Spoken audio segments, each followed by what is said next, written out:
Supervisor Brandow. Here. Supervisor Magsic. Here. Supervisor Mendez. Here. Supervisor Pacheco. Here. Chairman Quintero. Here. All five present. Thank you. Welcome to the Tuesday, September 5th, 2023 meeting of the Fresno County Board of Supervisors. We will begin today's meeting with the invocation and flag salute. The invocation will be led by District 1. Following the invocation, please remain standing for the flag salute. Thank you, Mr. Chairman. Our invocation this morning is presented by Pastor B.T. Lewis of the Rising Star Missionary Baptist Church in Southwest Fresno. Pastor Lewis has been this church pastor since 2003, taking over for his father, B.T. Lewis Sr., who first opened the church in 1979. Pastor Lewis and his wife, Letitia, have been married for 40 years, and they have 3 grown children. Pastor Lewis, if you would do us the honor today. Thank you so much for having me here today. The holiday got me in a situation where I didn't know what day it was. I wanted to dress up just like y'all. But anyway, let us pray. So, Father, in the name of Jesus, we come again before your throne, asking for your grace and your mercy. God, we know that your mercies are available, new mercies are available every morning. And so, God, again today, we look to the hills from which cometh our help. God, we know that our help and our strength comes from you. We still believe that you are the creator of the heavens and the earth. And so, God, we pray for each of these supervisors. We pray, Master, in the name of Jesus, that you would touch them person by person, heart by heart. Give them wisdom, knowledge, and understanding, all necessary to make fair and equitable decisions about the business of our county. God, we thank you for their leadership. We thank you, God, for their willingness to hear our constituents. God, we pray for the community and the county that we live in. We pray in the name of Jesus that you would give us the courage to have conversations that may be difficult but productive for our community. Bless them, keep them, and watch over them. Let righteousness run down like water and justice like a mighty stream. In Jesus' name we pray. Amen. I pledge allegiance to the flag of the United States of America and to the republic for which it stands, one nation, under God, indivisible, with liberty and justice for all.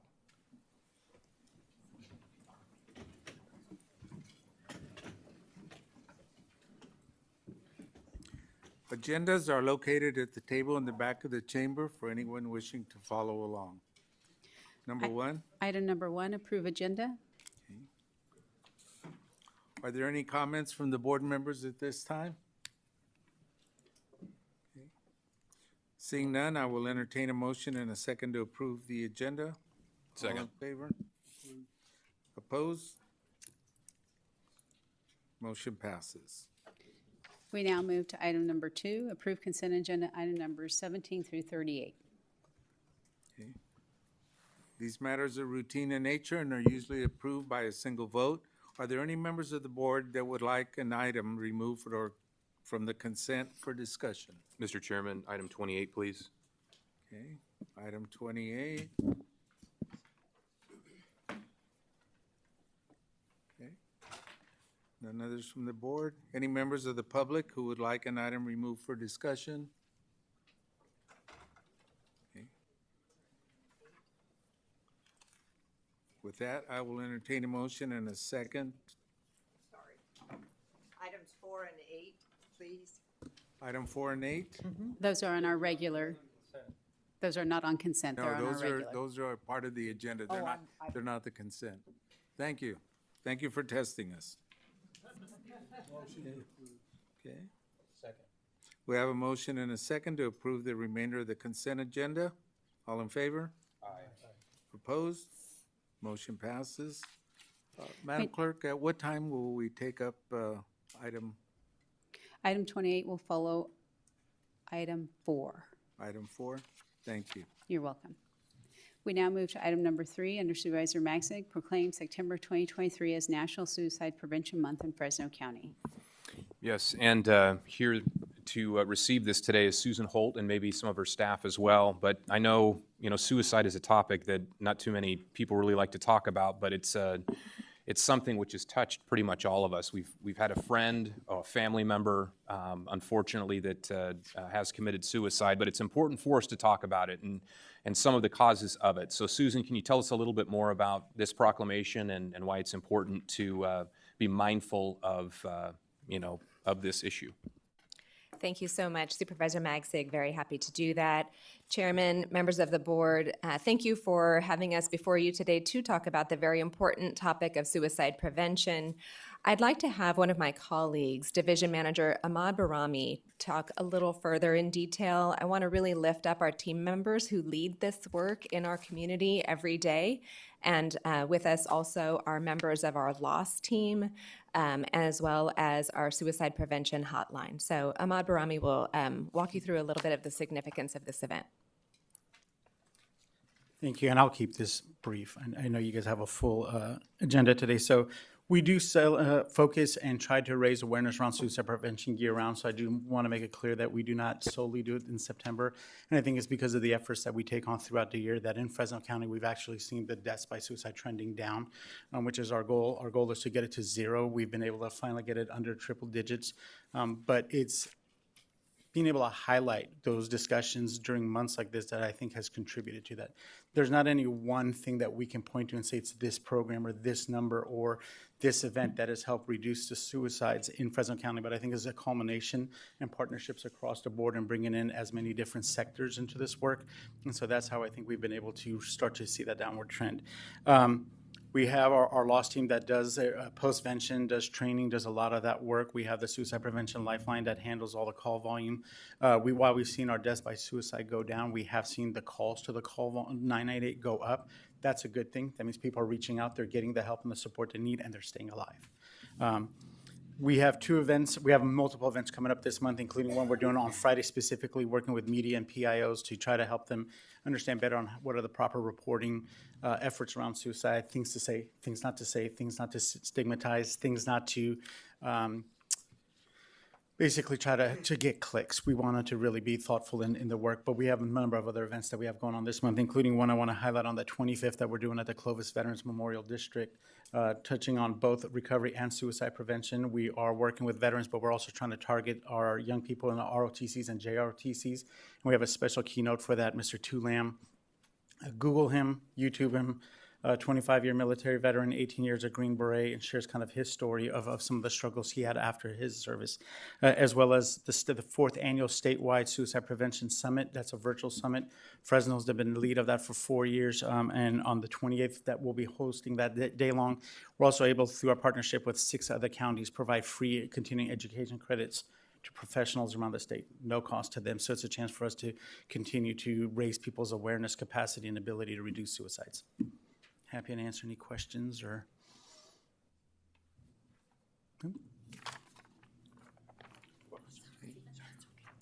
Are there any comments from the board? Seeing none, any comments from the public? Okay, Supervisor, motion? I will move for approval of this proclamation. Okay, we have a motion. Is there a second? Okay. All in favor? Aye. Opposed? Motion passes. Please come forward.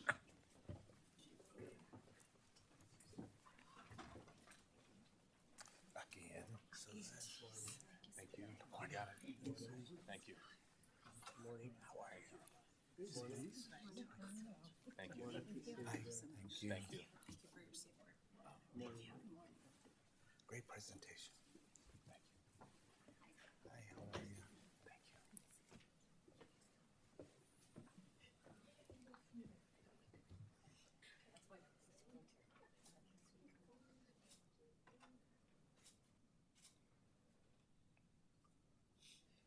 All right. Thank you.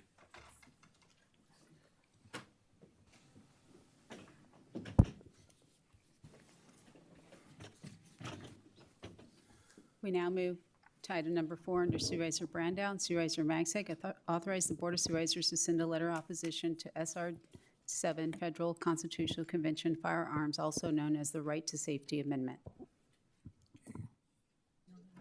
Supervisor Magzig and Supervisor Brandow. You want to go? You Right. Sure, I can go first. So, my office has received calls about this particular item, and again, what has taken place is our governor has announced that he would like to convene, I guess, a constitutional convention and add an item to the Constitution as it relates to firearms. Many believe that it would reduce Second Amendment rights.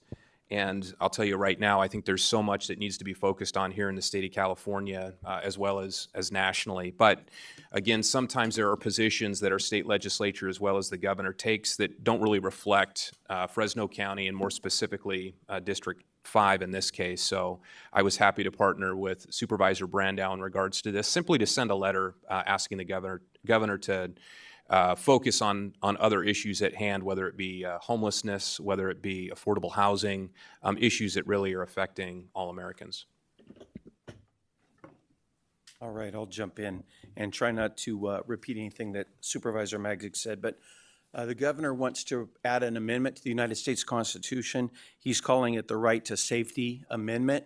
It's basically 3 parts to it, and one, it would raise the age of gun ownership from currently 18 to 21.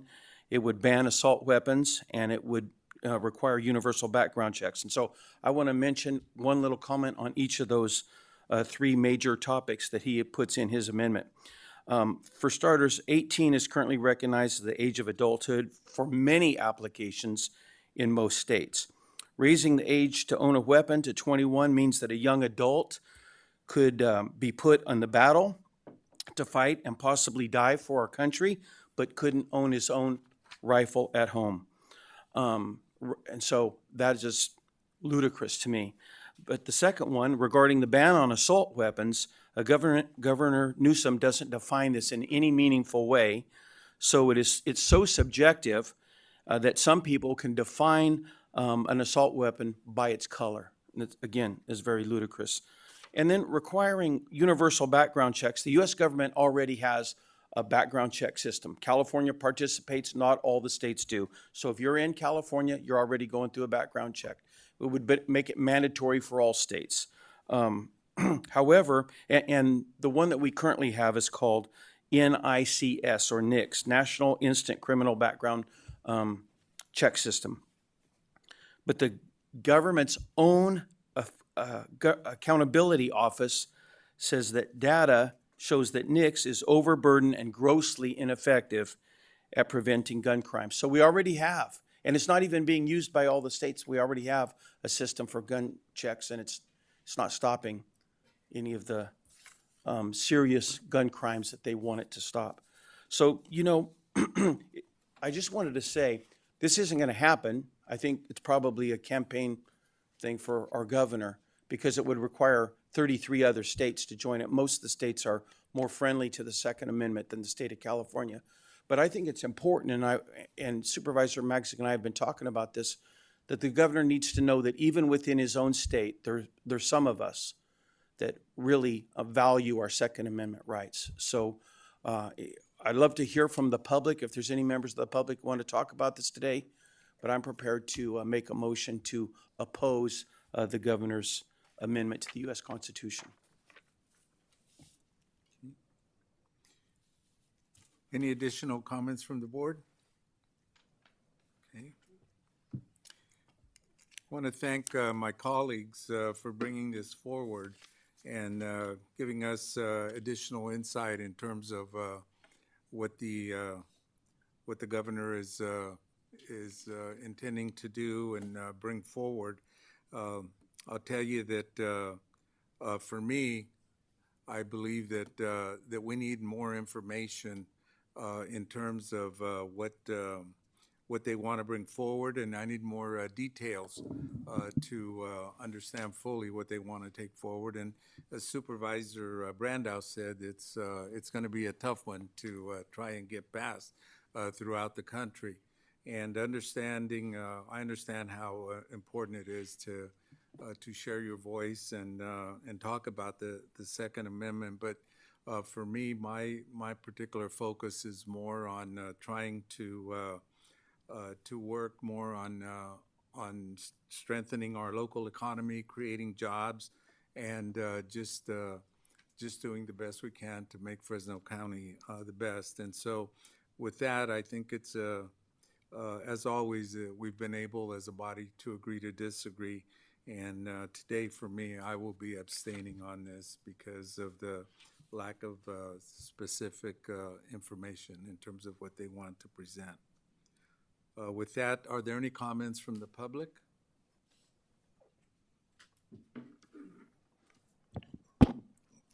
Hello, I'm Kay Burtkin, co-president of the League of Women Voters of Fresno, and I'm here today representing myself, my co-president Francine Farber, the State League of Women Voters, and our local league in support of your opposition to SJR 7. We're opposing the attempt because constitutional conventions have few guardrails, and can easily be hijacked for special interest purposes. Whatever reasons we share or don't share for this opposition, we applaud your opposition. Thank you. Any additional comments from the public? Okay, seeing none, I will entertain a motion and a second to approve this item. Go ahead, Nathan. I'd like to make a motion to approve sending of an opposition letter to SJR 7. And I'll second that motion. Okay. All in favor? Aye. Opposed? One abstention. Thank you. We now move to the item pulled from consent, which is item 28, pulled by Supervisor Magsic.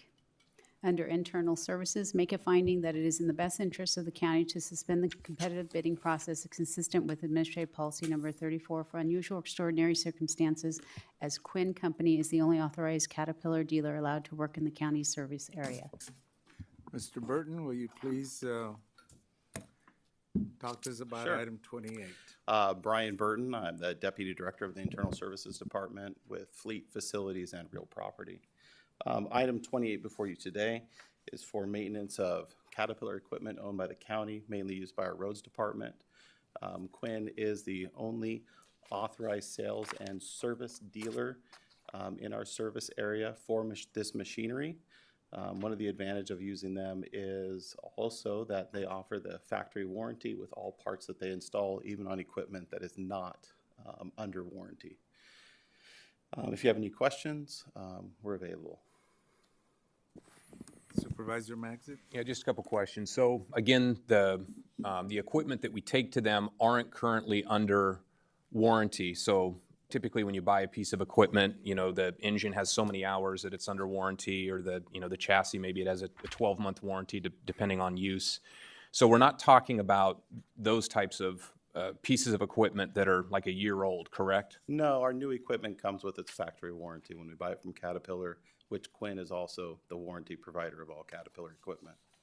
The reason I asked for this item to be pulled is I think there's 3 or 4 other dealers that are not certified by Caterpillar, but they do order and can install Caterpillar parts.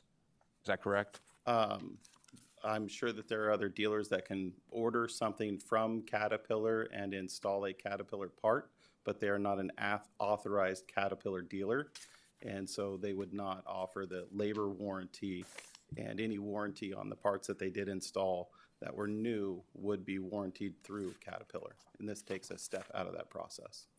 Got it. So things like on bulldozers, like Trex that you install, rollers, those types of things. Are there opportunities to get aftermarket parts for those types of things for, again, Caterpillar pieces of equipment? Generally, that equipment is performed when it can be by our heavy-duty mechanics here at the county. And have we quantified how much savings we have by doing a sole source contract to Quinn for Caterpillar equipment that we have that's that's out of warranty? So our item is when we're purchasing those parts, we receive a discount off Quinn's list price of their parts. Okay. So and the reason I pulled this item is I have heard from one of those other dealers who was asking the question, why haven't we been able to service county Caterpillar stuff since 2020. And then as I look back on this item, we approved it in 2020 with 2 one-year extensions, I believe, out to 2025. So for me, where I have some concerns on this item is there are other entities that exist that can install Caterpillar equipment and also aftermarket components. And in the report itself, there is nothing in there that shows me that the lowest cost option is going with Caterpillar, but I do appreciate you sharing with me your information. Do you know if we've ever actually put rollers and retract the Caterpillar County? I'm sorry, Hey, do you know if we've ever retract a tractor and put new rollers in? I've never seen a new track on a county piece of equipment before its life expectancy of the equipment has been expired. Because it usually expires before we do something. Yeah, I don't know that I've ever seen a new roller on a compactor. We don't keep them that long. Generally, we use them until they're exhausted, and that piece of equipment is then retired and surplused while it still has value. For me, Mr. Chairman, I would just add on this item, I personally don't do business with Quinn or CAT. They are a premier dealer, and when you purchase a Caterpillar unit, that is the top of the market. So you're not buying an aftermarket implement to run. You are buying a solid, dependable, with a reputation for performance vehicle, which is what we need in our landfill, on our roads, and because when a crisis comes, especially in District Number 5 in the mountains, you need a reliable piece of equipment. And you surely, for the lay people, you don't want to buy a Cadillac and put a Toyota filter in a Cadillac. So when you purchase that equipment, you need to service it with the parts from that dealer to get the optimum performance out of there. And sure, there are aftermarket values, but it's the old adage, you get what you pay for. So on our farm, we buy John Deere. We pay a premium for that, but we surely aren't going to put a Ford or a Nissan filter on a green tractor and expect it to run normally. So while I understand my colleagues' concerns, when you purchase this level of equipment for the function it needs to do, you need to service it with the factory parts that were specifically designed for this unit and do not go to an aftermarket value for that, in my opinion, having 4 generations of experience with this type of equipment, which I think was Supervisor Mendez's point on the track. Yeah. Any other comments from the board? Okay. Seeing none, any comments from the public? Okay, I will entertain a motion and a second to approve the item. I make a motion to move this item forward. Second. Okay. Motion and a second, all in favor? Aye. Aye. Opposed? No. Thank you. Motion passes. Thank you.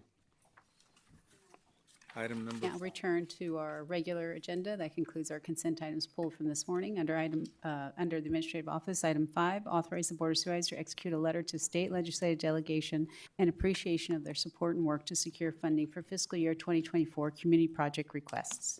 Okay, Mr. Nerlund. Good morning, Chairman, members of the board. It's not often we get to say thank you and for the partnership. I'm going to introduce Deputy CAO Samantha Buck to summarize this item. Good morning, Board. Samantha Buck, Deputy CAO. The item before your board is a request for a letter of thank you for each 5 board members to execute to the state delegation for earmarks that we requested and they included in the budget. As part of the delegation on the Assembly side, it would go to Patterson, Soria, Arambula, and Matthias, and Senate would be Grove, Hurtado, and Caballero. Thank you. Any comments from the board? Okay, seeing none, any comments from the public? Okay, with that, I'll entertain a motion and a second to approve. Second. We have a motion and a second, all in favor? Aye. Opposed? Motion passes. Item number 6.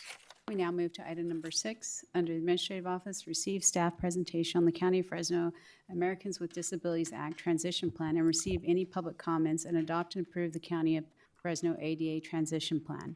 Mr. Chairman, members of the board, CAO, County Council, and staff at the podium. Staff has informed me that a presenter will be connecting to this meeting via video. To avoid any potential audio feed interference, please ensure your mics are muted at this time, which will be indicated by a red light.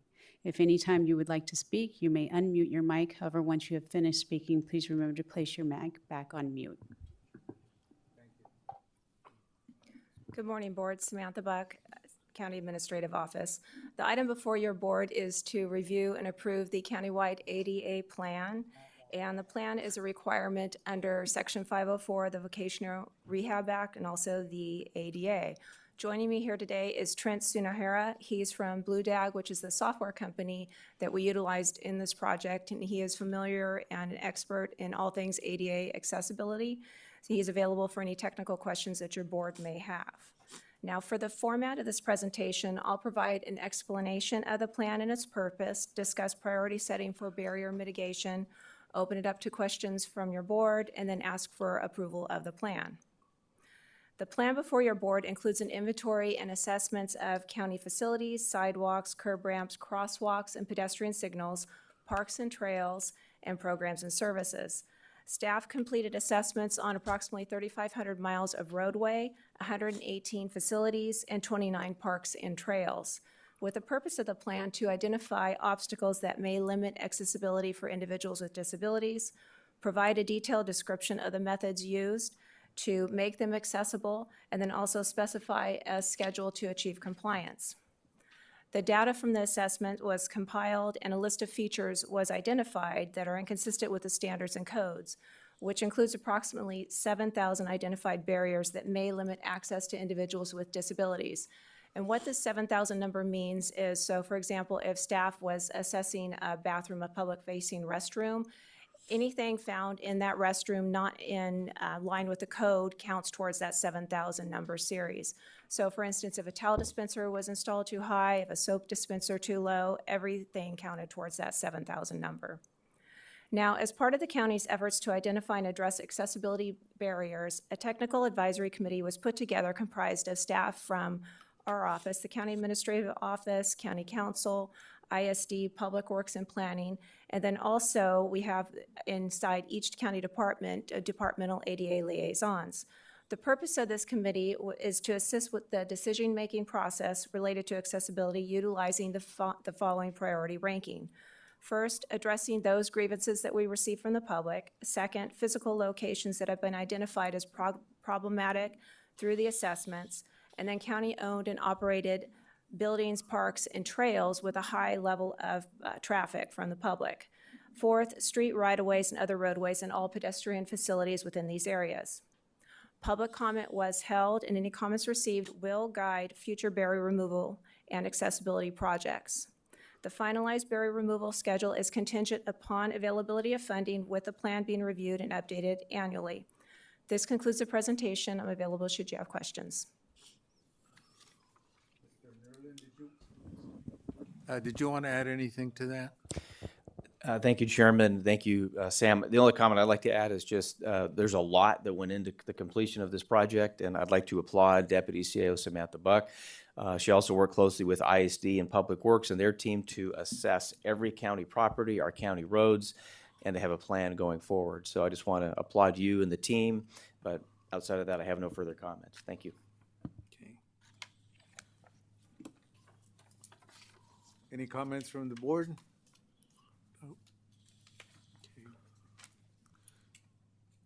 And also, you also met with Public Works regarding the... Yes, all Public the Works is heavily county- involved in this. Okay, thank you. Okay, seeing no more comments from the board, is there any comments from the public? Okay. With that, I will entertain a motion and a second to approve this item. Motion to approve. Second. Okay, we have a motion and a second. All in favor? Aye. Opposed? Motion passes. Item 7. We now move to item number 7, under behavioral health. Receive Fresno County Behavioral Health Board Annual Report, which combines years 2021 and 2022. Good morning. Good morning. Thank you for being here to present 2 years' worth of reports. Our apologies for having two because of a lot of changeover in the last 3 years. Somehow it got missed. And so we will conduct very quickly both years along with some future information. First of all, I'd like to thank the department and this isn't going, there we go, thank you, for all of their work during the pandemic and as they continue during this year and all the changes that are occurring. The pandemic led to some very positive and some negative impacts, as everyone knows. There was actually a stigma decrease, which we appreciated, especially for youth. But at the same time, it obviously increased need for mental health services. There were fewer Medi-Cal clinicians, which impacted availability, and of course, lack of affordable housing, which everyone knows about. In addition, although not studied, there was an additional impact from broadband inequities because the pandemic required more use of broadband for telehealth kinds of appointments.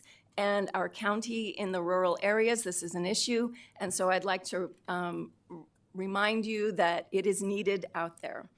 Our recommendations this year are the same as almost every year, but the order of priority has changed.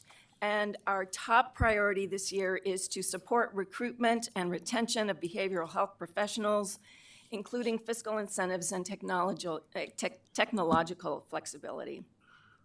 I won't go through all the others. They're on page 7. They will look very familiar as they continue to arrive every year. The future focus, this is where I want to spend just a little bit of time. There are currently 7 state initiatives for mental health underway. Examples are CalAIM, Care Court, the Crisis Continuum, and it impacts everyone. And there is a lot to implement simultaneously. And I really want to commend all of the contractors and DBH staff for all their work in trying to do this while simultaneously keeping up their regular jobs. It is a lot. But I especially want to focus on 2 bills that are coming forward. SB 326, the Behavioral Health Services Act, and AB 531 of the bond measure. These are still in negotiations, and I want to thank you for your letter of August 23rd. Chairman Quintero, who sent a letter forward on it, we'll talk about it in just a minute. But it is considered a modernization of the Mental Health Services Act. There are 2 ballot measures that are desired for March in 2024 that will approve changes in funding focus and allocations in SB 326, while AB 531 provides a bond for funding some residential type facilities. There is clearly an effort to align with CalAIM eligibility and payment that is currently underway.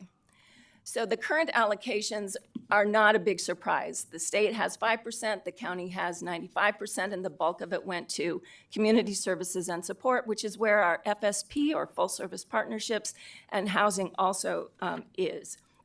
But what we are proposing now, or what they are proposing, I should say, and I'm going to try go forward one more if you would, thank you.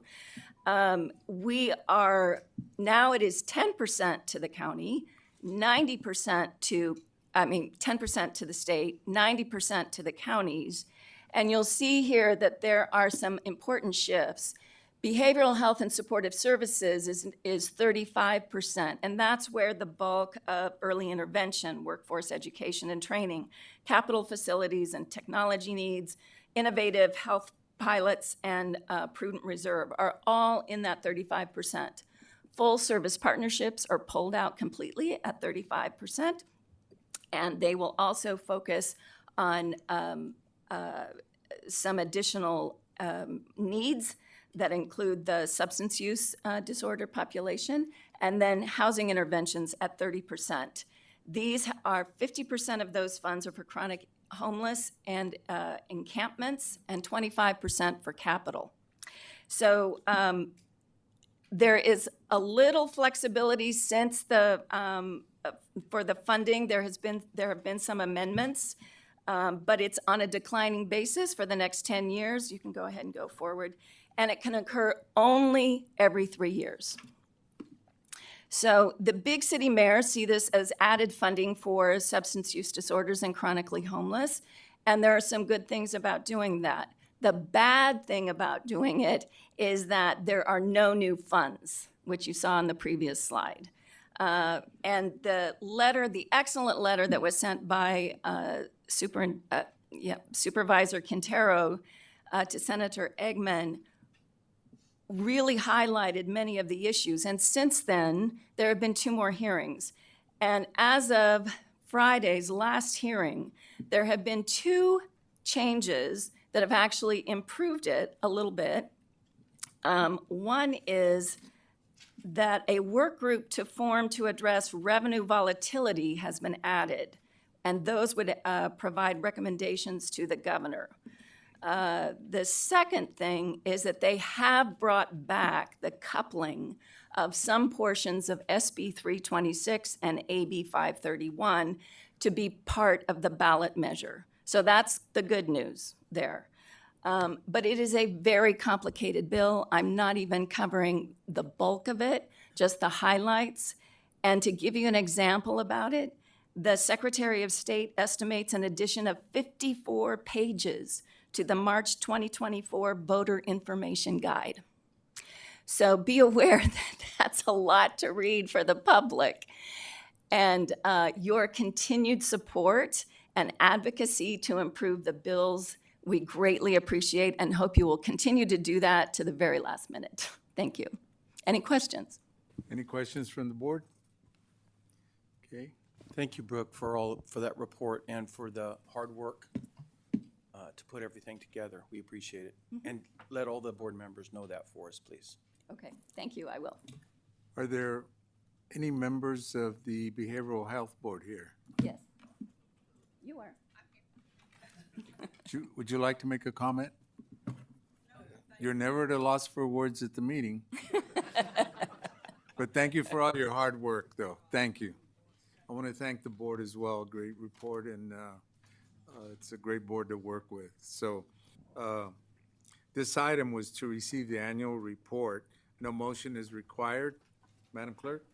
Item number 8, Public Health. Make a determination that the use of county-owned office and medical space at 1221 Fulton Street, Fresno, California, 93721 by San Joaquin Valley Free Medical Clinic and Needle Exchange, a 501c3 nonprofit organization to provide health care services and harm reduction treatment to residents of the county, will serve public purposes and in the best interest of the county and the public pursuant to Government Code Section 26227. Mr. Lucchini? Thank you. Morning, Board. David Lucchini, Director of Public Health.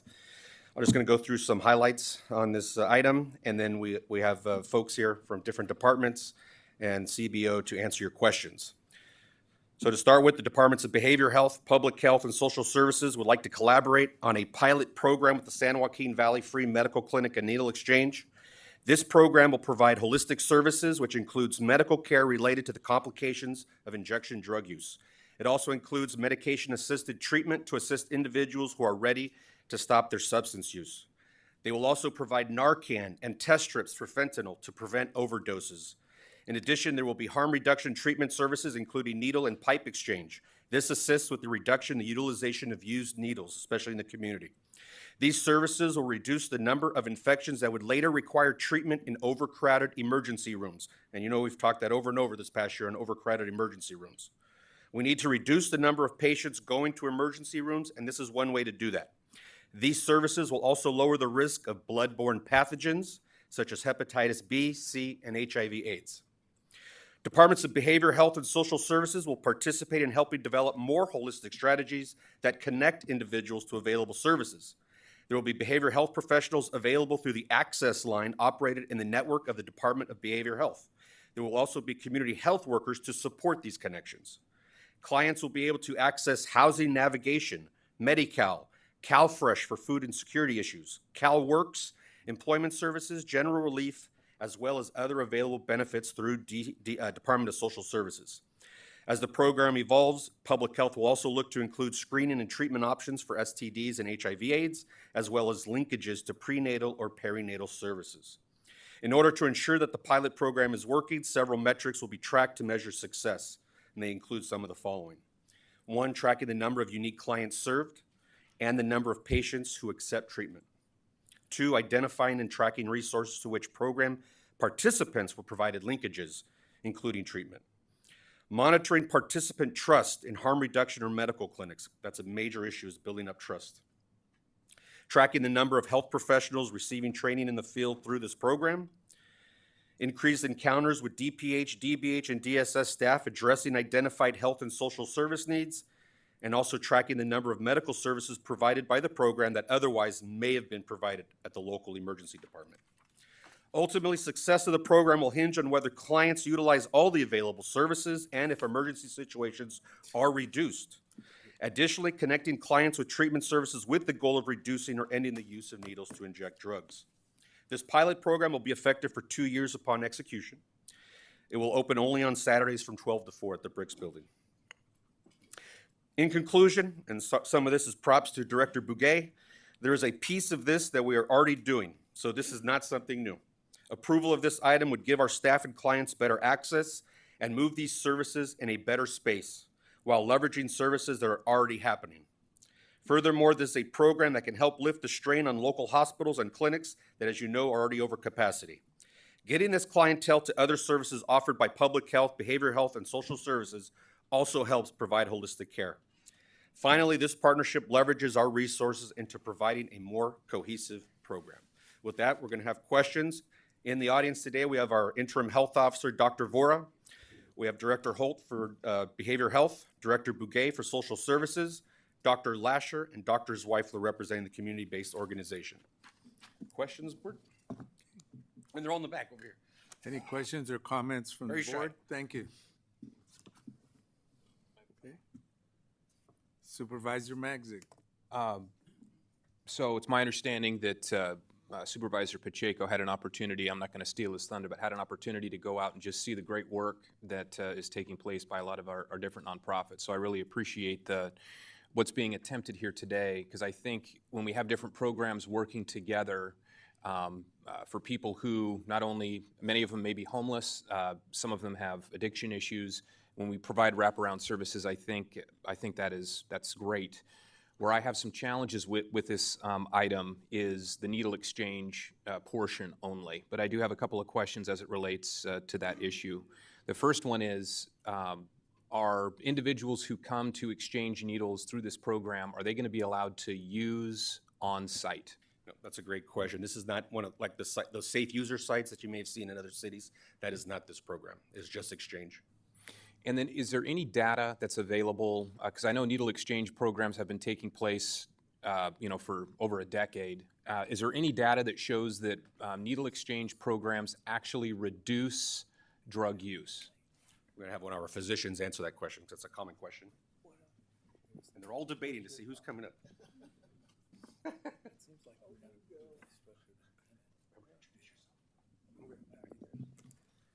Good morning. Hi, John Zweifler, medical consultant with the Fresno County Department of Public Health, but today I'm speaking in my role with the Needle Exchange, where I'm a physician. The Needle Exchange does not promote drug use, it promotes using clean needles. Several years ago, the Needle Exchange, as part of a research study, asked participants whether they were currently sharing needles, and 70 to 80% of them said they were. But after coming to the Needle Exchange, 50% of them no longer were sharing needles. It is no coincidence that the CDC documents a 50% reduction in bloodborne pathogens, including HIV and hepatitis C, as a result of needle exchange programs. As we think about, does it promote injection drug use or substance use, we can think about analogous questions. Does providing auto insurance encourage auto accidents? Do remedial reading programs promote illiteracy? And are our youth more likely to start drinking because they know that when they get cirrhosis, they'll be able to go to a hospital? I think another question, another way we can look at it is if someone that we loved or someone that we cared about did start using drugs, would we want them to have access to clean needles as well? And since I'm up here, I could make a few more comments. As David Lucchini stated, this proposal is an example of what can be accomplished through partnerships and collaboration. Providing a home for the needle exchange does not need to be a partisan issue. We all want cleaner and safer communities. Addressing substance use and homelessness is critical to achieving these goals. We also want to spend our tax dollars wisely. Addressing longstanding issues, including substance use, homelessness, and mental health, can reduce physical health costs and create savings in overall social service spending. There are many other opportunities to address social determinants of health. We might assume that individuals and organizations know how to access available services, but unfortunately, that is not the case. There are too many silos. Community health workers can effectively connect high-risk individuals to the healthcare providers, community-based organizations, and governmental agencies that provide needed services. But these same healthcare organizations, CBOs, and governmental agencies need their own community health workers. A coordinated network of community health workers working in healthcare settings, including ambulatory care centers such as FQHCs, hospitals with emergency rooms, CBOs, and governmental agencies, including the departments represented here with streamlined services. Supporting systematic screening for social determinants of health at all sites would further assist in identifying issues. Having a network of community health workers would provide the tools to address them. At an ethical level, moving the needle exchange into the public health department lobby signals that we're prepared to treat everyone with dignity and respect, including individuals who inject drugs. From an economic perspective, combining the needle exchange with county services will be cost effective. We can monitor the success of the program using the metrics that David Lucchini mentioned, as well as things like participating in education or jobs programs, incarceration and recidivism rates, and overall cost benefit. A partnership with the needle exchange will be positioned to tap into major funding sources, including state, federal, and private grants. Dollars currently allocated to CalAIM could also fund significant portions of the program, and managed care plans could be asked to contribute to the healthcare savings associated with this. The bottom line is that by investing in community-level responses, we can achieve community-level benefits. Moving the needle exchange into the lobby of the health department is a huge step in the right direction. Thank you. No, he's good, yeah.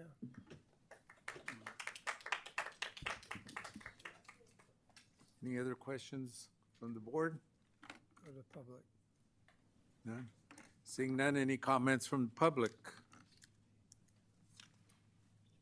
Okay. Wait, Dr. Lasher's going to come forward.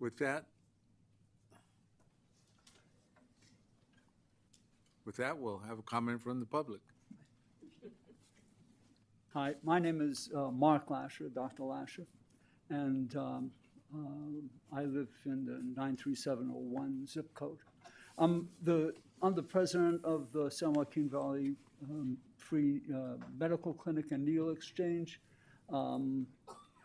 We've been operating for 25 years in the back of cars, in the rolling park, currently in a cul-de-sac away from the general population.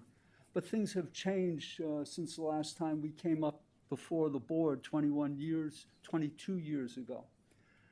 The big thing that has changed, the big thing that has changed is that most of us and our families have been affected by the drug problem, the overdose epidemic of opiates. And so therefore, talking about this issue isn't about other people. This is about us. This is about our families. This is about, obviously, our community, which you take care of.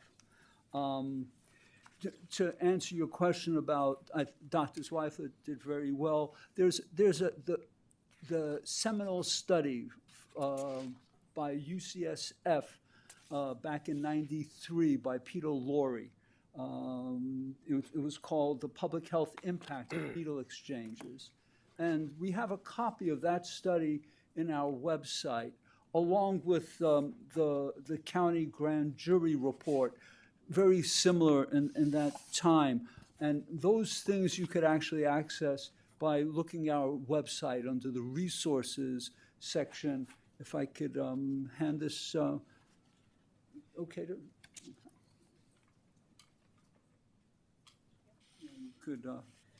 you could hit the QR code and it'll go directly to our website. Kings County, one of the people that came to work with me at Aegis, I work in an opiate treatment program during the day, and he started to work for Kings County in the health department and presented all that we were doing here in Fresno County. And the Board of Supervisors, after hearing their presentation from the health department, actually voted and has allowed for their needle exchange to be in the health department building, open during all the hours that the health department is open. This is bringing a very at-risk population into, who are very much at risk for many things, from overdose, infections, and also spread of disease. And with this plan, this wraparound services. Thank you, Dr. Lasher. It would take care of a lot of the needs of this very vulnerable population. It's time to take this medicine that we've been Your doing. time is up, Dr. Lasher. Is it? Thank you. Yeah. Okay. 3 minutes. Thank you for your presentation. Okay, thank you. Appreciate it. Any Okay. questions? Any other comments from the public? I just wanted to show you. I'm sorry, our- Dr. Lasher. Yes, thank you. Okay, I should have showed There's this a to you gentleman earlier. behind you that would like to Okay, speak. thank you.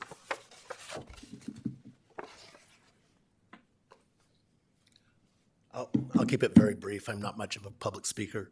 My name is Dallas Blanchard. I'm the director of the program. Since November of '21, we've given out 15,358 doses of Narcan, which has resulted in 2,252 reports of overdose reversals in Fresno County.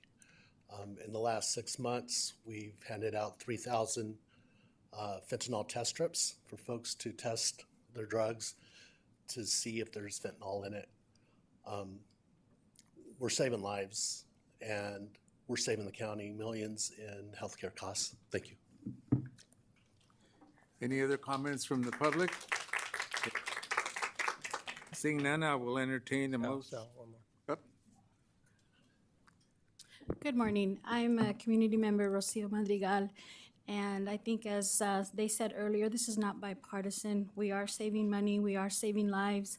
All of you, I assume, have children, grandchildren. The last thing we want is those dirty needles to end up in those places. So I plead with you today to please give access, give funding to this program. We are California. We are the United States. This is an issue that should have been taken care of a long time ago. The least we could do is do this service for those people that are hurting. Thank you. Thank you. Any other comments from the public? Okay, seeing none, I will entertain a motion and a second to approve this item. Mr. Chairman, I'd like to make a few comments before we get to that. Sorry. Dr. Lasher, if you'd come forward, please, because I'd like to address you, please. I think for many of us on the board here, the clinic aspect of this is a no-brainer. But as my colleague said, it's the needle exchange is where it's the anchor that's always kind of weighed this down, and the board has had trouble with this over the years. One year they support it, and the next year, depending on the election, they don't. And I think the biggest issue for us to address, which I thought your colleague did well, is how does this not promote drug use? And I think your colleague answered that, but that's the perception. So I want to tell you, as I stated earlier, I'm a fourth-generation farmer. I'm a proud member of the Farm Bureau, as a past president of the Farm Bureau.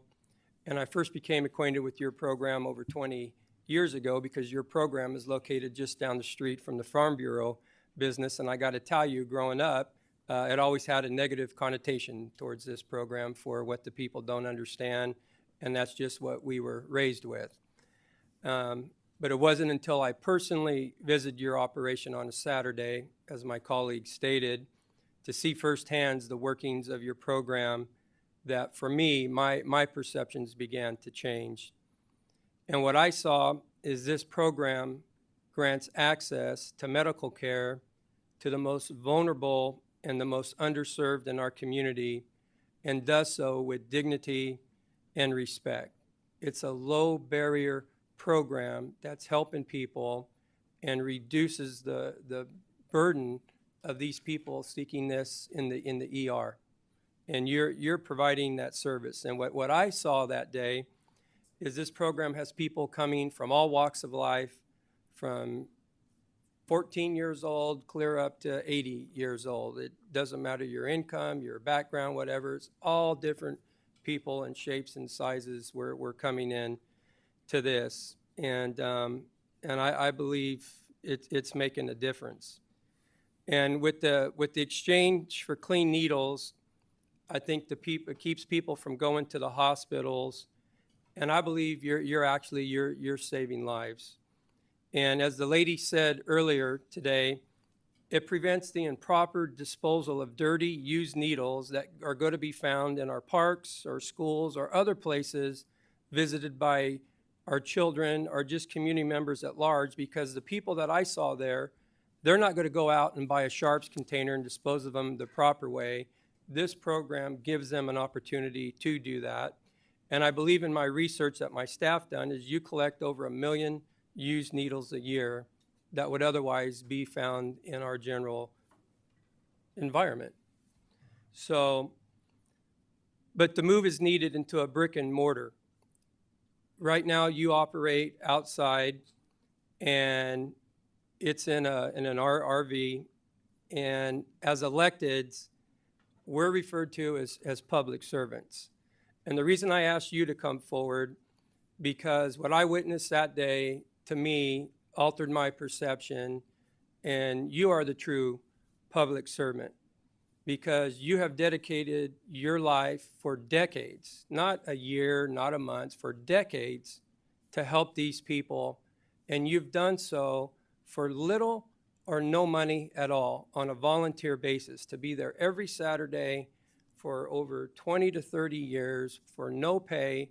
That's what a true public servant does, and for me, I applaud you for that. And that's a true public servant, and it was just it changed me. I got to say, and I saw you personally. The people come in, you write them a prescription, and some of them don't have the money for the $5 or $10 copay, and I've seen money come out and help with that.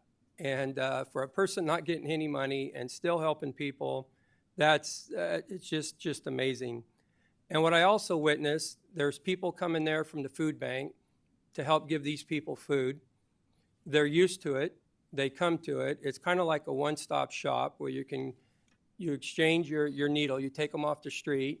You can come see you and get first-class medical care, and you can take some food home, and you can do it every weekend between 1 and 3 o'clock. And again, and then the other thing was the residents there. There's young resident doctors that are coming to get real-world training, and they're getting it on a first-hand basis, and it's a lot better than a textbook, I can tell you that. And you are also providing that service. So we're all benefiting from that, because hopefully these people finish their degrees, become doctors, and then one day they'll take care of us in the facilities that we are accustomed to. So you treat those people who are down on their luck with dignity and respect. And in return, the most surprising thing for me is when we feel the homelessness and the mental ill, and we have a certain preconceived notion of how they treat people, they treated you and your team with dignity and respect, and they were extremely polite, and I believe grateful for what they were getting to you. And this has been a controversial topic for many years, and I'm confident we're not going to be a unanimous vote today, which we've had the least amount of unanimous votes that we've had in a long time throughout the day. So I'm sure this item is going to carry it right along through, and I understand why my colleagues will have to vote the way they do. But as a politician, it would be easy to look the other way and just avoid this, because no matter what we do, there's always ramifications, and somebody's going to be mad and not. And but fortunately, I'm not one of them politicians. I believe I've done what I believe is the right thing to do for the vast majority of people, and I'm not one to wet my finger, hold it up in the air, and see which way the political wind's blowing at that time. And I've not done that, and I'm not going to do it today. So I'm simply here to tell you, you've done your part for decades, and I'm willing to do mine today. And Mr. Chairman, I will make the motion to move this health clinic from outside in an RV into our health department in a building with a controlled environment. It's simply all we're doing today. It's a 2-year pilot program. I don't know if it's going to work because maybe your clientele likes it outside and they're going to be afraid to come into a brick and mortar building. So maybe it won't work. But I want to give you the opportunity because your RV is quite candidly on its last leg. We need some of the parts. Supervisor Magsig said today at a discount because I don't see how that thing's going to make it next week. And so I want to give you the opportunity to continue your work. With all due respect, you're not getting any younger. I sure hope somebody comes forward to take your place because if not, it would be a great void and a great loss to our community. So on behalf of what you've done for the last decade, I'm going to make the motion to move this item forward and try and get you the brick and structure that you've earned and you deserve. And with that, that's my motion, Mr. Chairman. I will second your motion. Okay. Is there any other comments from the board?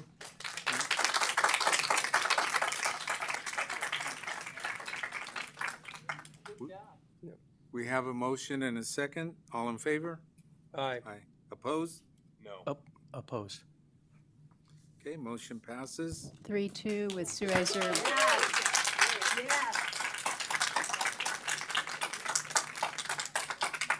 3-2 with Supervisor Magsic and Brandow voting no.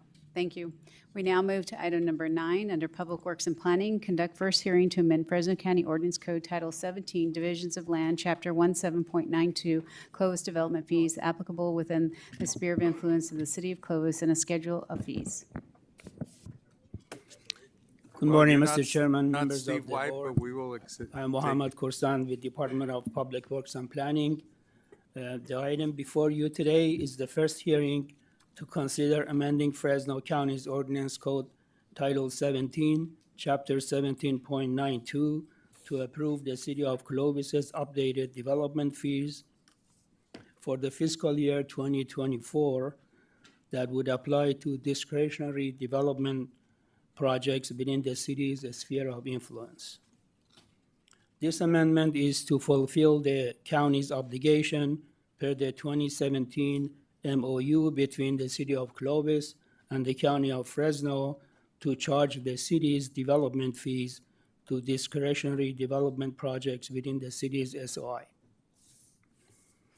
The updated development fees for the fiscal 2023-24 were updated and adopted by the City of Clovis City Council on June 5th, 2023, and city staff provided the updated fees to county staff to be presented to your board for consideration.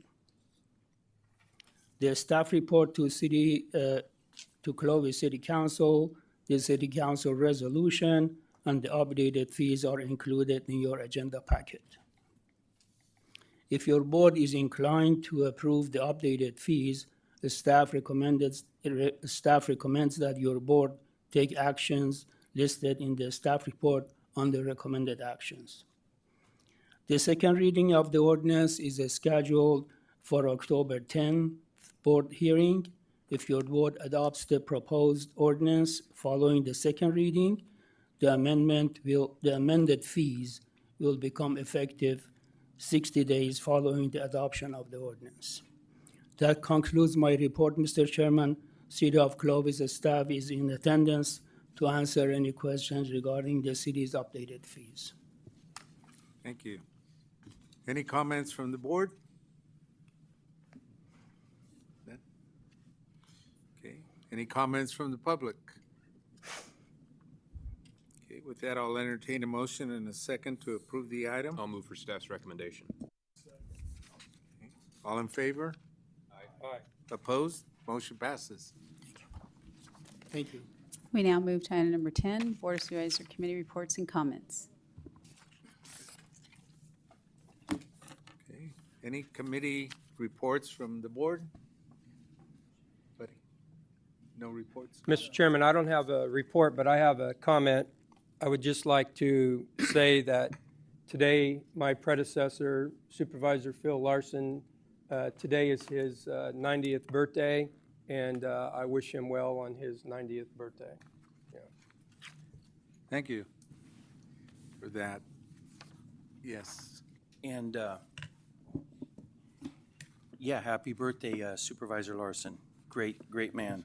I did want to just share that this upcoming Friday, this is something that this board voted on several months ago, probably 3 or 4 months ago, but we're going to dedicate a portion of Friant Road in the memory of Gavin Gladding. I know Supervisor Magzik will be there, and I'll be there. And we're going to hold a press conference. The family's going to be involved. Mostly, we're going to celebrate his life by letting the family speak, but we are going to dedicate a small portion of Friant in his memory. And so if you want to attend, it's going to be at 1000 East Copper Avenue. It's in front of Copper Market. There's a shopping center right there, and it's at 9:30 this Friday morning. And if you miss those details and you want to reach out to my office, we can fill you in on that. So, thank you. I've got a couple comments, Mr. Chairman. Supervisor Magzik. So yesterday, September 4th, was the 3rd anniversary of the Creek Fire, and on Sunday, this last Sunday at Huntington Lake, the mountain community and many others remembered the anniversary of the fire. There was an outdoor concert, money was being raised, and one thing which I appreciate are the many different nonprofits that have come together to help those who've been impacted by the Creek Fire. So I know here in the next month or so, I'm going to be bringing an item to the Board of Supervisors asking for an extension of one of our ordinances we have as it relates to allowing trailers on properties for those who continue to rebuild. So I'm going to ask for another year extension of that. So that's all I have. Okay. Supervisor Mendez? None? Okay, none, right? Okay. I'd like to announce that the State of the County will be held on Thursday, September 21st at the Convention Center. And then also a reminder of budget hearings begin the following week on September the 11th. And also wanted to announce passing of a fellow who had been around many years that served as a political consultant for many races in the state and also locally was Ken Hart, passed away recently, a very good man and a friend. And also wanted to announce the passing of baseball coach Pat Corrales. He was the first Latino American to coach in the major leagues, won 2 or 3 World Series championships. Passed away recently. He was from Fresno. So with that, We now move to item number 11, board appointments. board appointments committee. Any board appointments? Supervisor? Central Valley Pest Control District, reappoint Thomas Mulholland to a new term. None? None? Mr. Chairman, I would like to appoint James Quist to the Planning Commission to replace Keith Eubanks, who passed away last year, for a term expiring January 3rd, 2024. Okay. Yes, Mr. Chairman, I'd like to reappoint Barry Bauer to the Wildlife and Recreation Board. Okay. That's it for the appointments. Are there any comments from the public regarding the appointments? With that, I'll entertain a motion and a second to approve the appointments. Second. Motion and second, all in favor? Aye. Aye. Opposed? Motion passes. We now move to item number 12, public presentations. This portion of the meeting is reserved for persons desiring to address the board on any matter not on this agenda. Okay. Just as a comment before we start, are there any members of the public that wish to address the board on any matter not on the agenda, that you please form a line behind the podium. You are limited to 3 minutes per person and no more than 15 minutes total per topic. Are there any comments from the public wishing to address the board on, please form a line. Thank you. First.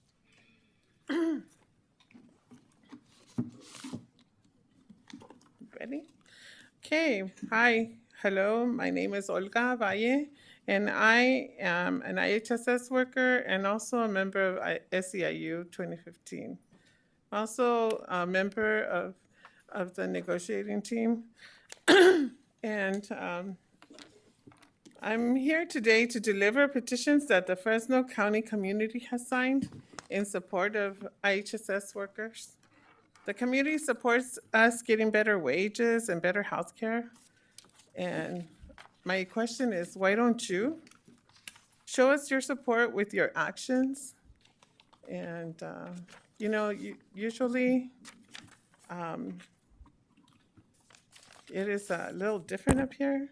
I usually see you a little more attentive, and today you're not, which is not, you know, I had seen that before a while back, but not today. You know, I didn't expect that today. This is very serious. This is, for a lot of us, it's our lives, not only our daily lives where we work at, but also for me, it affects my daughter. You know, having health care was made it possible to get her the care she needed for her brain tumor. It's not gone, but they did surgery, and we just heard it's still there. And I encourage you with the heart of a mother to please, you know, do what you have to do. In your speech, Brian Pacheco, you say you do what is right, and it doesn't matter how the political Ms. winds Valle, are please blowing. address the board, not the. And you too. But Thank you. I'm talking about his speech. He's a great speech person. He has great speeches. I love to hear him. In fact, I love to hear most of you. When I come here, I just, you know, I like the way you speak. But each one of you, you have a portion of your, you know, has a portion of this county, and you're responsible to represent us. And we are asking that today. Not today, it's been a while. We don't want this to take 9 years. And I ask you today to step up. Don't keep this going. I'm tired of this stuff. I took the day off from my third job to come here to address you. And I don't want to have to do that because I do work in an ag job. And I know it's seasonal, but it's 6 months. And thank you. Thank you.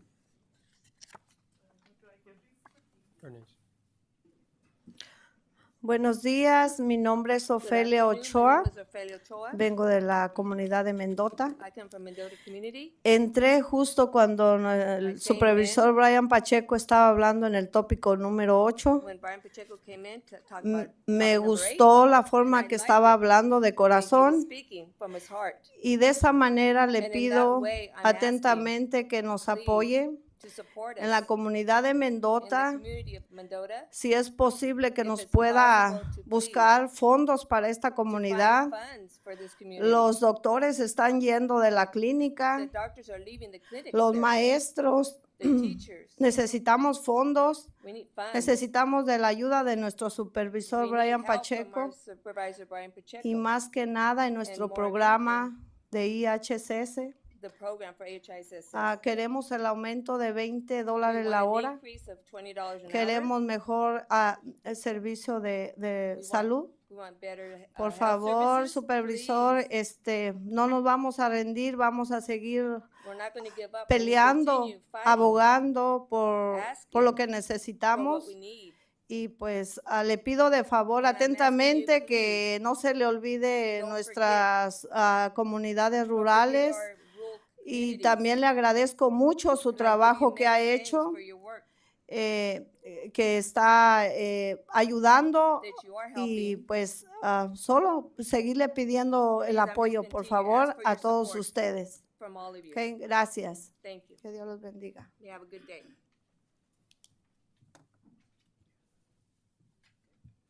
Bueno, buenos días. Good afternoon. Estoy emocionada I'm very emotional. porque de tantos años que he estado aquí, For all the years that I've been here, nunca los había oído escuchar I've never heard you guys hablar speak al talk señor Brian Pacheco. like como Brian que Pacheco. sentí que lo dijo como con el corazón I en la felt that he mano. said it from his heart, Y sentí que and está I con el felt pueblo. that he's with our town. Ojalá y I hope pudieran poner la misma atención if you que could put the pusieron same attention en el tópico pasado in the last en topic, nosotros. in our topic. Yo tengo 9 años, I have 7 9 años years, pidiendo 7 years asking por un mejor estilo de vida. for a better style of life. Ahorita el tiempo Right está now, the muy times complicado, muy are very complicado. complicated. Nosotros, como ellos, los del tópico Us, like pasado, you guys in the last topic, ahorramos mucho dinero para ustedes. we save you lots of money. Porque yo cuido a mi esposo 'Cause y, I take care of y my como husband. yo, mucha gente, And like me, like cuidamos many a nuestras people, familias we take care of our family 24 members horas al día 4 y nos hours a day, pagan 3, 4. and they pay us Considero 3/4. que no es justo que I esto don't esté believe it's pasando. right that this is happening. Ahora cuido a mi esposo 24 Now I take care of my horas husband al 24 al hours día, pero a day. con más ocupaciones. With more porque occupation, with su more enfermedad troubles. no His mejora, health is not getting better. desmejora. It's getting worse. Entonces, So with yo that, digo, ¿por qué no? why can't you? ¿Por qué no ayudarnos? ¿Por qué no Why not ponernos help us? atención? Give us some attention. Si no nos dan más tiempo, If you don't give us more hours, pues, o si no, pues ayúdennos a que please ganemos help más. us to give us Tómense more. Pónganse su mano en el corazón Put your hands in y your vean hearts que and nosotros look. estamos viviendo en austeridad, We are just working, living, porque las cosas suben, los because everything alimentos keeps going suben, high. The y wages go high. el gas sube, todo The sube, gas goes y el up, everything's aumento de going up. nosotros, And our en lugar wages, de que suba, instead of going up, está igual. they're the same. Considero que nadie puede vivir de esta I don't manera. think No nos everybody can live that condenen, way. por favor, Is a that vivir de don't esta manera. abandon us.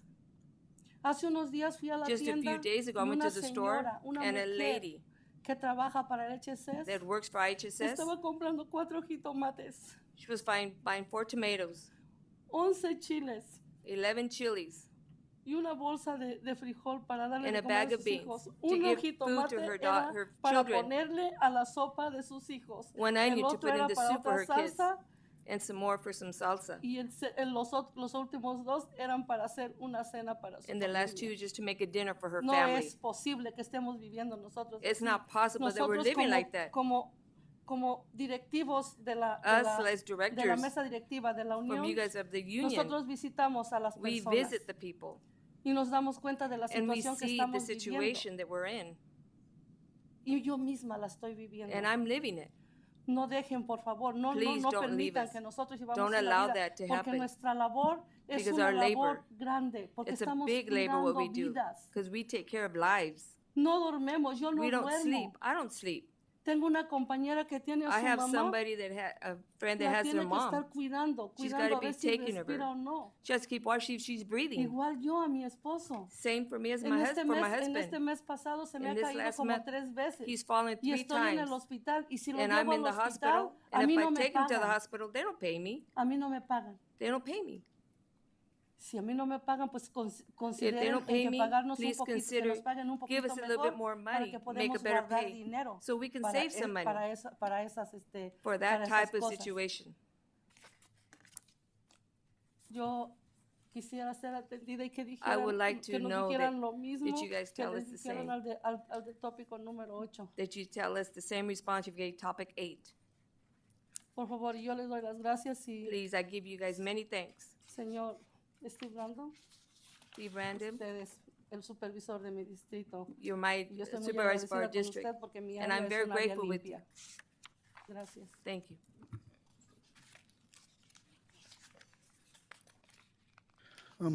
Hello, my name is John Grove, and I'm a care provider with IHSS and Home Supportive Services. And I'm also a member of the SEIU union. And myself, I know what it's like to be in need, to be in want, to want things and not have it, to be told no. Well, as you can see, the care providers, they're not known for telling people no. They're known for helping people out and to being there for people that need it, that really need assistance, that they need they need help. And by pushing the care providers away, that's the same as pushing recipients away, people that need the help.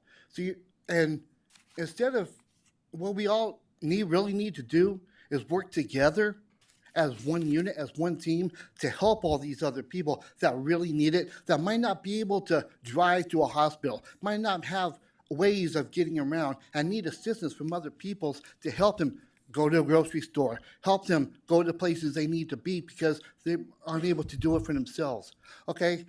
And we need to be able to go out and I'm asking you, like we help them, we're asking you to help us, okay? We don't take away from them what they look forward to and what they look up to, what they need. Okay, it's a benefit to everybody. And facilities, like medical facilities and everything, can you imagine now if the care providers were not around, how overwhelming thousands of recipients going to medical facilities, how overwhelming that would be? In a sense, you might say that we all do help each other, but we want to keep it going and keep helping each other. You know, stay together as one unit and help all those that are in need. Thank you.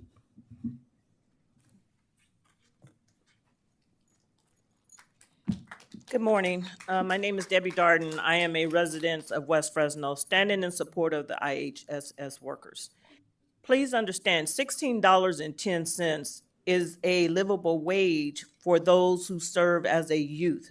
The summer youth program is what you should be paying $16.10. That's where it belongs to, 16-year-olds to 18-year-olds. The IHSS workers, I look at them right below of being a nurse. They leave their homes every day at a certain time to go care for those that need to be cared for. Many of these people that's being cared for didn't ask to be on disability. They didn't ask to lose or go through certain things that they're going through that made them clients. That's not what they wanted. But in reality, we are faced with things every single day. We might be healthy one day, and we might be going through something tragedy the next. $16.10 does not allow anybody to be able to afford a home. Right now, the Fresno Housing Authority is gearing up to build housing. They talk about 80% of the median. I asked them to please explain that to people who don't understand that. The average person of getting a 2-bedroom and a 2-bath home as a first-time home buyer is $41,000 a year. The IHSS workers barely make almost $31,000. There's still $10,000 less of being able to become a homeowner. If you're looking at what's going on today, the disheartening thing from 2020 to 2023 is that we lost millions of people, and yet inflation has skyrocketed completely out of control. Do they care? No. Gas stations are still making their billion-dollar profits. Grocery stores are now making their billion-dollar profits. So many profits are being made except for the IHSS workers, who give themselves diligently to make sure that many of those who are clients that are in those homes who are suffering from anxiety, they suffer from depression, they get suicidal. Why? Simply because of what they're going through. Nobody wants to sit at home and have somebody care for them or have to wash them or bathe them or cook for them, but that is reality. At $20 an hour, you're at roughly over $38,000. You're still under the $41,000 limit wages to be able to afford a home. You guys have really got to look at this. A few years ago, the Fresno Bee put out all zip codes on what you should be making in each zip code. In 93706 alone, you should be at $25 an hour. And here, IHSS workers are asking for a measly $20 an hour. You have to really take that in consideration. Once again, you guys are sitting up here with 6-figure salaries. They're taking $16.10, and out of the gross that they're not taking home, they're paying into the medical that they're finally getting. They're paying into retirement. They're paying their taxes. And look at their net pay. They're barely surviving. Please take that in consideration. Thank you.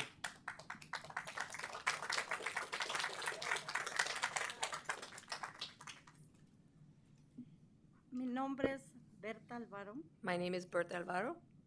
y soy una proveedora. and I'm a provider. Yo cuido a mi hija. I take care of my daughter.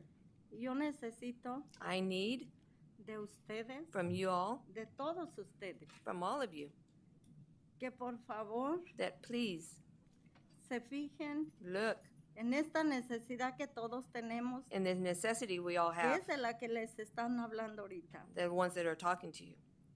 Necesitamos We que se need pongan su mano en su To pecho put your hand in your y chest piensen tantito and think a little que bit si ustedes that estuvieran if en you la guys posición de nosotros, were in our position, ¿pensarían igual? would you think the same? Creo que no. I don't think so. Yo quisiera que se les I would like ablandara su That you guys would corazón soften your hearts para que firmen so you guys can sign y nos hagan ese favor and that you do us that favor de subir el sueldo. to lift up our wages. Yo les hablo al grano. Yeah, I'm talking here. Necesitamos de ustedes. We need from you all. Por favor, Please, una vez más, for de one more favor, time, again, a todos please, ustedes. for all of you, Necesitamos de su we need apoyo. your support. Por favor, Please, sean tan amables be very kind en darnos and give us lo que necesitamos. what we need. Ustedes pueden. You guys can. Yo sé que ustedes I pueden. know you guys can. Ustedes están en el lugar You perfecto. guys in a perfect position.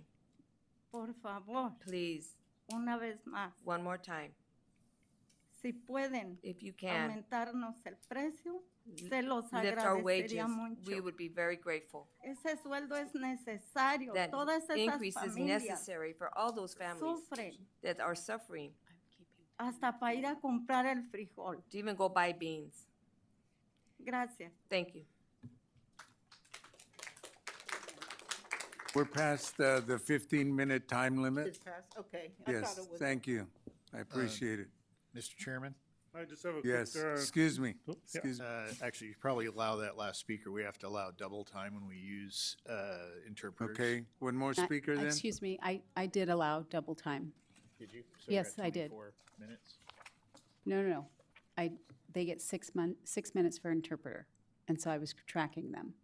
Okay, so we're over with the double time. We are Okay. at 17.50 seconds. Oh, I got 20. What is, They didn't use the Mr. entire Chairman, 6 yeah, minutes. one more is not gonna make or break us. I mean, the ladies here. The ladies, Let's just let her okay. talk, if you don't mind, yeah. all right. Talking on something else. We'll Yeah, yeah, we'll he's let on the, something else. let's let the lady speak that was in This is, front of. I'm behavioral health, thank you. So you want her to talk first? Yeah, Yeah, please. she was in line Please. before you. I'll be very brief. Yeah. Thank you, guys. Your nameplate is obscure. It's thousands of us, and there's somewhere, all the other people are somewhere taking care of your loved ones. We're just asking for a livable raise. The price of gas continues to go up. The price of food continues to go up. Housing continues to go up. And we barely have enough money to take care of our families. So we're asking you guys to vote for a raise so we can continue to take care of your loved ones, all of our loved ones, and have money to live on. Thank you. Thank you.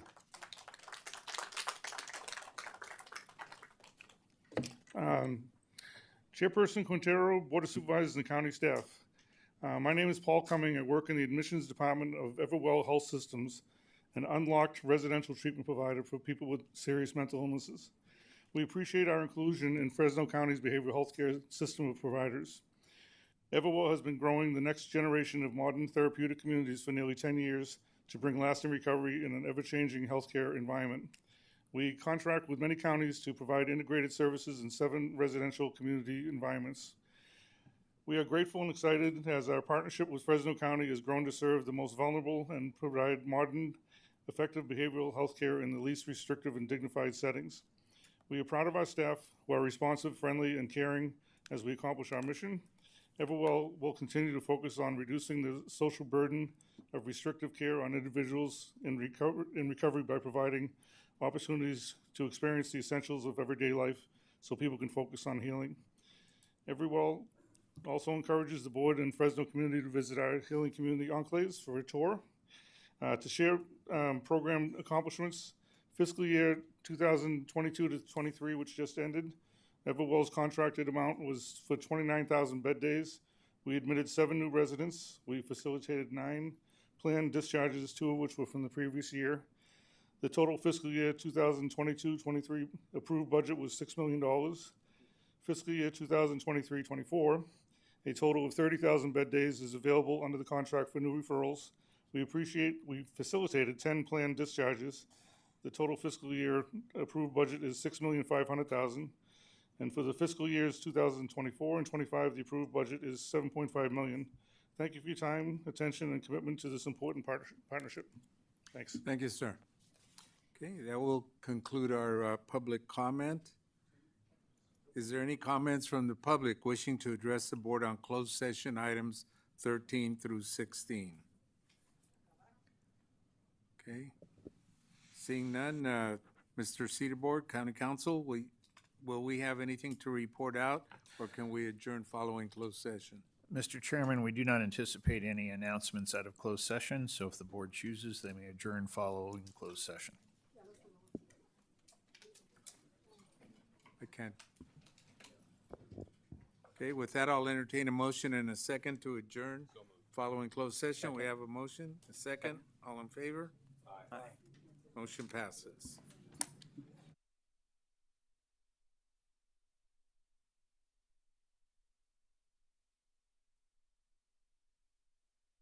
Clerk, roll call, please. Supervisor Brandow. Here. Supervisor Magsic. Here. Supervisor Mendez. Here. Supervisor Pacheco. Here. Chairman Quintero. Here. All 5 present. Thank you.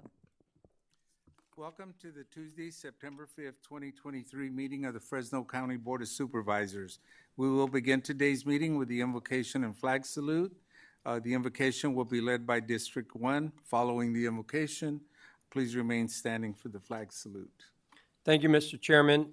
Our invocation this morning is presented by Pastor B.T. Lewis of the Rising Star Missionary Baptist Church in Southwest Fresno. Pastor Lewis has been this church